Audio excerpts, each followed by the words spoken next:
Mari bergerak bersama guru penggerak, menebar manfaat bagi pendidikan merdeka. Lekas bergerak dalam pendidikan penggerak, ciptakan generasi unggul penopang bangsa. Mari bergerak, lekas bergerak, dan selalu menggerakkan.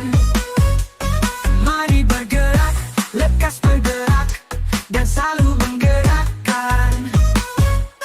Mari bergerak bersama guru penggerak, menebar manfaat bagi pendidikan merdeka. Lekas bergerak. Assalamualaikum warahmatullahi wabarakatuh. Bu Rina, bagaimana kabar Ibu hari ini, Bu? Waalaikumsalam warahmatullahi wabarakatuh. Alhamdulillah Pak Bima, saya sehat. Bagaimana Pak Bima kabarnya? Alhamdulillah saya juga sehat, Bu. Mohon maaf mengganggu waktunya sebentar. Apakah Ibu berkenan untuk saya wawancara, Bu? Silakan Pak Bima. Saat ini saya tidak rekod, monggo. Begini Bu, saya saat ini mendapatkan tugas dari program guru penggerak, yaitu melakukan wawancara kepada kepala sekolah terkait dengan pengambilan keputusan yang pernah Ibu ambil. Bolehkah saya mengajukan beberapa pertanyaan kepada Ibu? Silakan Pak Bima, dengan senang hati saya akan mencoba menjawabnya. Ya, terima kasih banyak. Begini Bu, terkait tugas Ibu sebagai seorang pemimpin di sekolah kita, di SD Negeri 1 Siono Harjo ini, apakah Ibu pernah menemukan suatu permasalahan dan muncul suatu dilema dalam penyelesaian permasalahan tersebut? Tentu saja pernah Pak Bima. Semenjak saya dipindah tugaskan di SD ini, beberapa kali saya mengalami suatu dilema saat ada permasalahan dan akan memutuskannya. Kalau boleh saya tahu permasalahan yang Ibu hadapi saat itu dan bagaimana Ibu menyelesaikannya? Begini Pak Bima, kan seperti yang kita ketahui di SD kita ada guru yang sedang melaksanakan PPG pelajaran dan pelaksanaannya secara luring, otomatis meninggalkan tugas mengajarnya. Jadi di saat itu di kelasnya diampu atau dirangkap oleh guru yang lainnya. Padahal kelas ini merupakan kelas bawah. Guru yang mengaku itu kelas 1 dan mengaku kelas 2. Nah, di sini permasalahannya dilema itu muncul. Di satu sisi, Ibu sebagai pemimpin tidak mungkin akan memaksakan guru itu yang merangkap itu tadi untuk maksimal dalam melaksanakan tugasnya, karena sangat repot. Kelas bawah, kelas kecil itu harus memerlukan perhatian yang khusus dan tidak bisa disanti. Tapi di sisi lain juga saya sebagai pemimpin merasa kasihan kalau kelas yang ditinggalkan itu akan terbengkalai, jadi tidak diberi pelajaran dan anaknya terlantar. Itu Pak yang membuat saya dilema seperti itu. Nah, baik Bu, berarti Ibu mengalami pertentangan di dalam hati Ibu, begitu ya Bu? Iya, benar sekali Pak. Ya, saya dapat memahami apa yang terjadi saat ini. Karena kita semua sudah tahu bagaimana kondisi beliau. Pertentangan dalam hati Ibu pasti juga akan saya alami jika saya berada di posisi sama dengan Ibu. Di modul yang sudah saya pelajari di PGP saat ini Bu, pertentangan yang terjadi dalam diri kita, jika itu benar lawan benar, maka itu merupakan dilema etika. Namun jika pertentangan yang terjadi ini adalah salah melawan benar, maka ini merupakan rujukan moral. Artinya ketika yang ada di dalam hati kita ini adalah suatu yang melanggar moral atau aturan hukum, maka ini lebih cenderung pada rujukan moral. Nah, selama ini Bu, bagaimana Ibu mengidentifikasi permasalahan ini? Apakah merupakan dilema etika atau rujukan moral? Ya, kalau menurut Ibu, masalah ini merupakan dilema etika Pak. Karena di satu sisi Ibu berharap guru itu bekerja secara profesional, padahal tapi keadaannya seperti itu, yang sebagian PPG dan sebagian mereka. Tapi di satu sisi juga kasihan melihat anak-anak yang sering ditinggalkan itu, jadi itu berkaitan dengan dilema etika. Iya Bu, saya mengerti. Lalu keputusan yang Ibu ambil pada saat itu apa? Sementara saya meminta tolong pada guru mapel atau guru yang lain untuk kadang menghandle Pak kelas tersebut. Jadi saat kelas itu kosong bisa dihandle bergantian seperti itu. Ya, baik. Bagaimana Ibu menjalankan pengambilan keputusan di sekolah Ibu, terutama untuk kasus-kasus di mana ada dua kepentingan yang sama-sama benar atau sama-sama mengandung nilai kebajikan? Ya. Selama ini saya melakukan identifikasi dulu Pak kasus itu dari berbagai sudut pandang. Kemudian menimbang secara matang mana yang benar sehingga keputusan tersebut menguntungkan banyak orang dan tidak merugikan. Begitu Pak. Saya juga sependapat kalau seperti itu. Langkah-langkah atau prosedur seperti apa yang bisa Ibu lakukan selama ini dalam pengambilan keputusan? Ya. Yang pertama adalah menentukan penyebabnya dulu Pak. Kemudian menentukan siapa yang terlibat dan orang-orang terdekat dengan personal yang terlibat itu, kemudian berdiskusi dengan warga sekolah. Setelah itu membuat beberapa solusi. Di antara solusi-solusi itu dipilih mana dari berbagai sudut pandang yang bisa diambil untuk mengambil keputusan seperti itu Pak.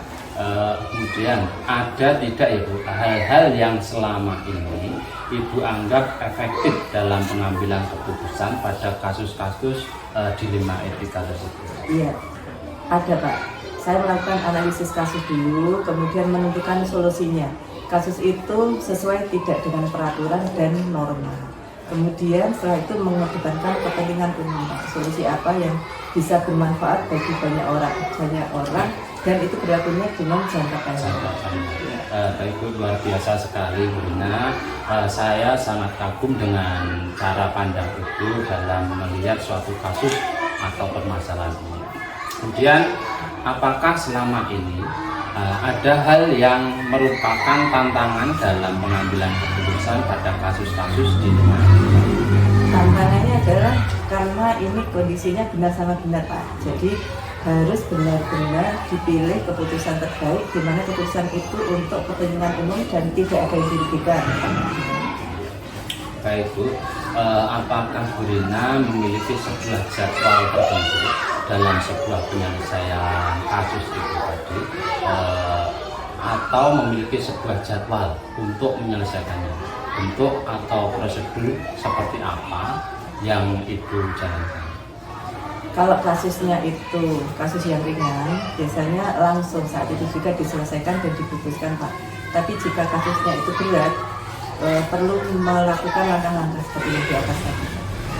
Menurut Ibu, dengan kondisi seperti ini, adakah seorang yang dapat membantu Ibu dalam mengambil keputusan? Maksud saya, adakah faktor-faktor yang selama ini mempermudah atau membantu Ibu dalam mengambil keputusan kasus dilema etika? Ya, tentu saja.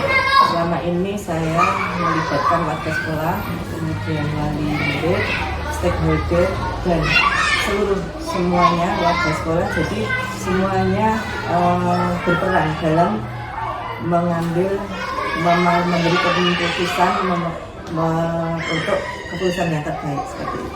Baik Bu Rina, pertanyaan terakhir dari semua hal yang telah Ibu sampaikan, pembelajaran apa yang dapat Ibu petik dari pengalaman Ibu dalam pengambilan keputusan dilema etika? Banyak sekali Pak Dino. Yang pertama, dalam menghadapi kasus seperti ini kita harus benar-benar memahaminya dulu Pak. Jadi kita melakukan analisis apakah keputusan yang diambil itu keputusan yang tepat. Seperti yang Pak Bima ketahui, dalam program guru penggerak ada nih Pak Bima, ternyata ada langkah dalam menguji apakah keputusan itu berdasarkan nilai-nilai kebajikan atau tidak, itu yang Pak Bima pelajari. Kemudian setelah itu kita dapat menguji apakah yang dilakukan berkaitan dengan peraturan hukum, norma atau bukan. Kita juga dapat melihat prinsip yang kita pakai dalam mengambil keputusan, apakah keputusan itu berpengaruh kepada personalnya guru itu, atau juga respon apa yang didapat dari orang-orang di sekitarnya. Kemudian yang kedua, saya belajar bagaimana caranya membangun komunikasi yang baik dengan seluruh guru dan seluruh warga sekolah dalam menyelesaikan suatu permasalahan. Jadi pelajaran yang dapat diambil adalah saya menjadi lebih bijaksana Pak dalam menganalisis suatu permasalahan untuk dijadikan pertimbangan yang tepat mencari solusinya. Gitu Pak.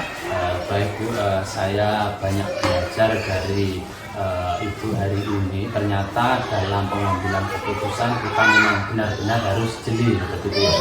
Keputusan tersebut tidak boleh bertentangan dengan nilai-nilai kebajikan yang kita yakini bersama di sekolah kita. Terima kasih Bu Rina, mohon maaf saya mengganggu waktunya untuk hari ini.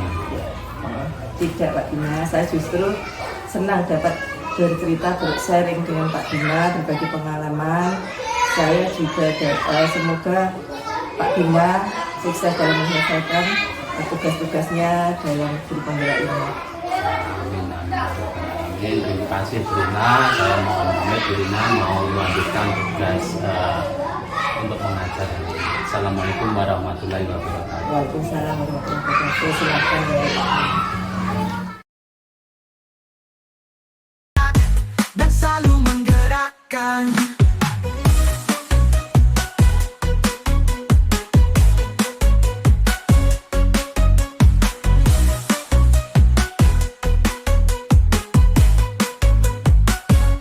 Mari bergerak bersama guru penggerak, menebar manfaat bagi pendidikan merdeka. Lekas bergerak dalam pendidikan penggerak, ciptakan generasi unggul penopang bangsa. Mari bergerak, lekas bergerak, dan selalu menggerakkan. Mari bergerak, lekas bergerak, dan selalu menggerakkan.